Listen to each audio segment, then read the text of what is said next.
This episode, we will see how fascism is taking over college campuses and what you can do to stop oppressing people without faces. Riots in Sweden, brought to you by lazy migrants, the ones you are forced to love because they love by force. Is your Earth showing signs of cancer? How a new treatment is revolutionizing how human cancer is treated. What will be banned from Mars? Stay tuned and find out!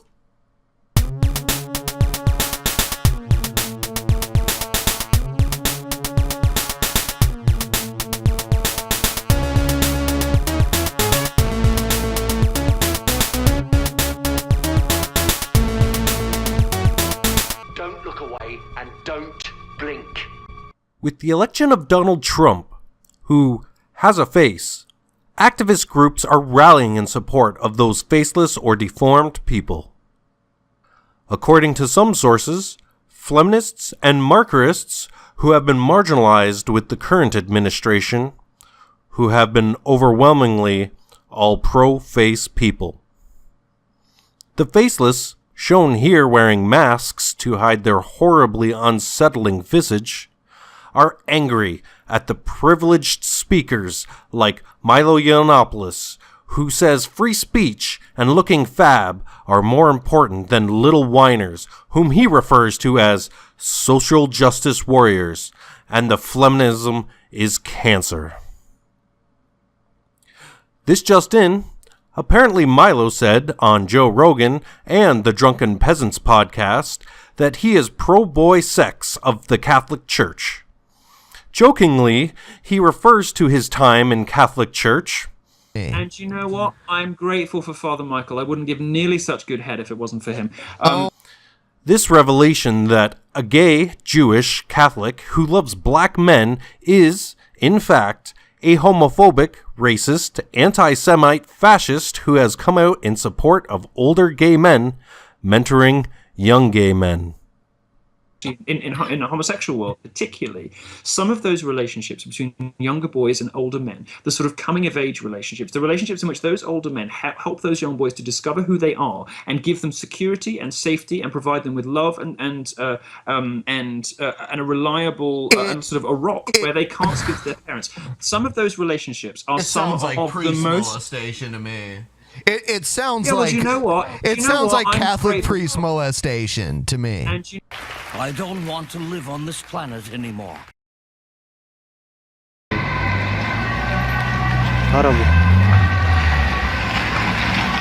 Nothing to worry about, Sweden. Everything looks A-OK. What comes to your mind when you think of Antifa? That's right!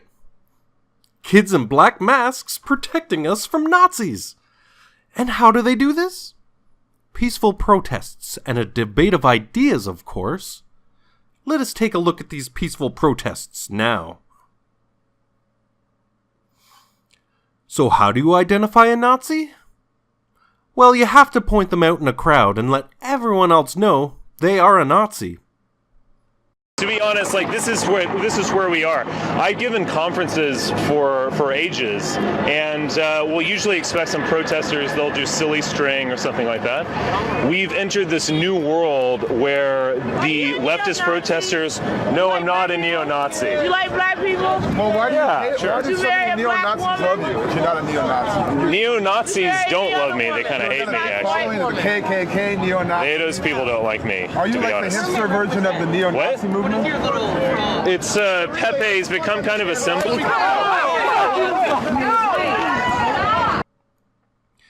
Now I know what you might be thinking. Isn't that kind of like the witch hunts in Salem? You know, when the church and the Christians persecuted anyone who was deemed a witch? Well, you are right. And it's about time we brought back ignorant mob justice. Nothing says real social justice than assaulting people who are Nazis. Right, Steve Shives?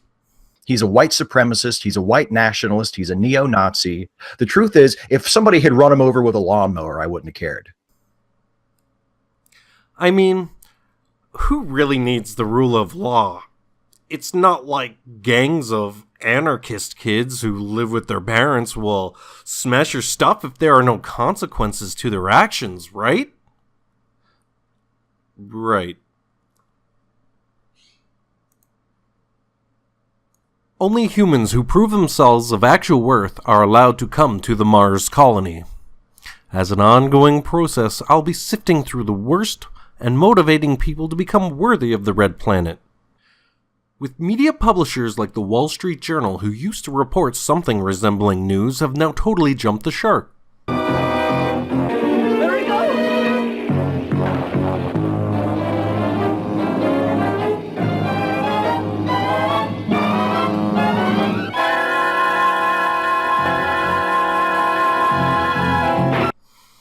And have now crafted narratives on YouTubers like PewDiePie, who are now branded as a Nazi and an anti-Semite for some jokes he made and some satire he did on his channel. These moments are first framed in a way that makes him look like a terrible person. Next, they show these clips out of any context.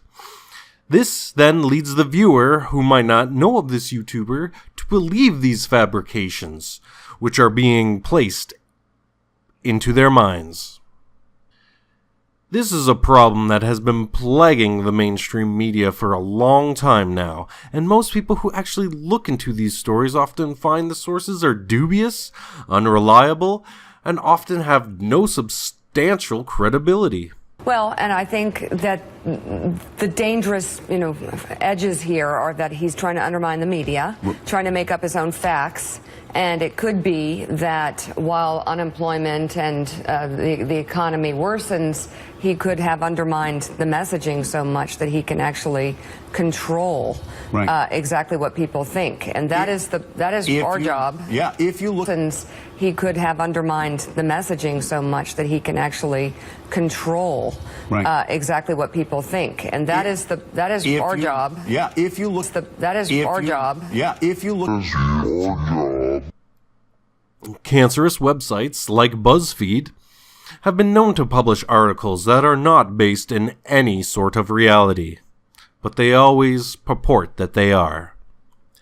Until further notice, the mainstream media is banned from Mars.